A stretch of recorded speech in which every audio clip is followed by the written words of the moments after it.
Dynamic Karnataka YouTube channel ಈ ಕ್ಷಣದ ಸುದ್ದಿಗೆ ಸ್ವಾಗತ.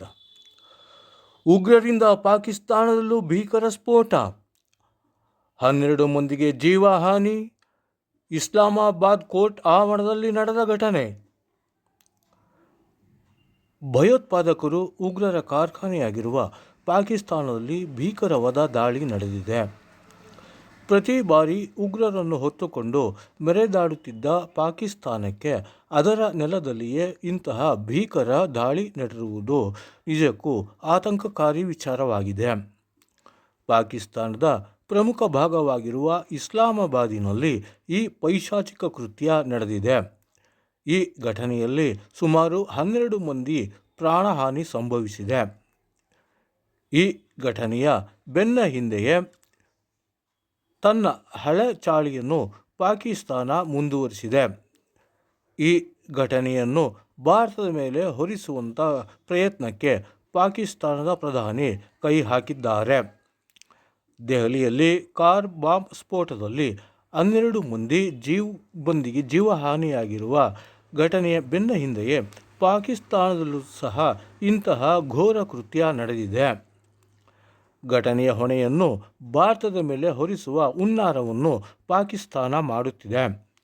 ಅಲ್ಲಿನ ಪ್ರಧಾನಿ ಭಾರತದ ಮೇಲೆ ಗೂಬೆ ಕೂರಿಸುವ ಕೆಲಸಕ್ಕೆ ಕೈ ಹಾಕುತ್ತಿದ್ದಾರೆ. ದೆಹಲಿಯಲ್ಲಿ ಆದಂತೆ ಪಾಕಿಸ್ತಾನದ ಇಸ್ಲಾಮಾಬಾದ್ನಲ್ಲೂ ಸಹ ಭೀಕರ ಸ್ಫೋಟ ಸಂಭವಿಸಿ 12 ಮಂದಿ ಜೀವವನ್ನು ಕಳೆದುಕೊಂಡಿದ್ದಾರೆ. ನಿನ್ನೆ ಮಧ್ಯಾಹ್ನ ಪಾಕಿಸ್ತಾನದ ಇಸ್ಲಾಮಾಬಾದಿನ ಕೋರ್ಟ್ ಕಟ್ಟಡದ ಹೊರಗಡೆ ಉಗ್ರರಿಂದ ಭೀಕರ ದಾಳಿ ನಡೆದಿದೆ.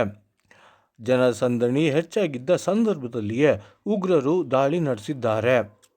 ಸುಮಾರು 5 ಕಿಲೋಮೀಟರ್ವರೆಗೆ ಸ್ಫೋಟದ ಸದ್ದು ಕೇಳಿಬಂದಿದೆ. ದಾಳಿಯಲ್ಲಿ 12 ಮಂದಿ ಜೀವ ಕಳೆದುಕೊಂಡಿದ್ದು 27 ಮಂದಿ ಗಂಭೀರವಾಗಿ ಗಾಯಗೊಂಡಿದ್ದಾರೆ. ಗಾಯಾಳುಗಳನ್ನು ಆಸ್ಪತ್ರೆಗೆ ದಾಖಲಿಸಲಾಗಿದ್ದು ಈಗ ಅವರು ಸಾವು ಮತ್ತು ಬದುಕಿನ ನಡುವೆ ಹೋರಾಟ ನಡೆಸುತ್ತಿದ್ದಾರೆ. ಇದು ಉಗ್ರರ ದಾಳಿ ಎಂದು ಪಾಕಿಸ್ತಾನದ ಅಧಿಕಾರಿಗಳು ತಿಳಿಸಿದ್ದರೂ ಸಹ ಅಲ್ಲಿನ ಪ್ರಧಾನಿ ಶೆಹಬಾಜ್ ಶರೀಫ್ ಭಾರತವನ್ನು ದೂರಿದ್ದಾರೆ.